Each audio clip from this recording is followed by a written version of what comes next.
When I was creating the map for my JoJo game, I faced a very big challenge: optimization. You might be wondering, why should I as a player care about map optimization? An optimized map comes with no lag, FPS drops, and ensures it's more enjoyable to play on most devices. So in this video, I'll show you the tricks I use to make my map less laggy. And at the same time, we'll see if some of the most famous JoJo's games apply these tricks on their own games. So let's start. The first trick is to turn cast shadows off. When you place a part in Roblox Studio and it has cast shadows turned on, a shadow is automatically generated. This happens because the game engine analyzes the shape of the object and calculates how the shadow should be projected. It sounds cool, but imagine this process applied to an entire map. It's probably going to end up very laggy. The key is not to remove all shadows from the map. What I did was disable shadows on parts where the difference is noticeable, like these white lines on the street. Whether shadows are on or off, the change is visually imperceptible and the impact on performance is huge. Number 2. Render fidelity. When you're working with many 3D models in your map, a very good way for optimizing performance is render fidelity. What it does is adjust how detailed the 3D model is based on the player's distance. If you are very far away, it switches to a less detailed version of the model. This is great because distant models don't need to be displayed with the same level of detail as the nearby ones. With this way, you can still have a very good map without compromising performance. Number 3. Can collide and can touch. This solution is similar to the first one. Can collide and can touch are both properties that determine whether you can physically interact with something in Roblox Studio. If you have objects that players won't be able to reach or don't require interaction, it's best to disable them. Why?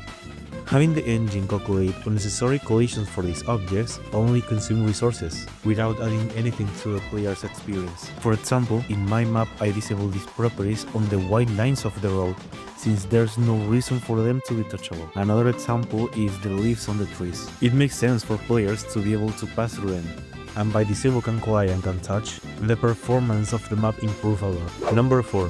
Streaming enable. When it comes to optimization, the most powerful tool is streaming enable. How does it work? Basically, the server sends only the data for areas near to the player to the client, instead of loading the entire map at once. This reduces memory usage on the client, improves FPS, and allows low-end devices to run the game better. For example, if I'm in this area of the map and can see other areas, like for example over there, where the player can neither see or interact, there's no point in loading that into the game's memory. With streaming enable, those areas only load when the player gets close, and areas no longer needed are unloaded. These 4 tips are the one I consider the most essential points for a well-optimized map, although there are still more tips such as reducing the number of parts to the minimum possible, using textures no larger than this resolution, and avoiding the use of unions. Now we're going to analyze one of the most famous JoJo's game in Roblox, JoJo's Adventure, and see if some of the tips I mentioned are applied into their map. Before jumping into the game, I wanted to mention that if you're interested in the development of my JoJo game, My Golden Heron, you'll find the link to the Discord group in the description.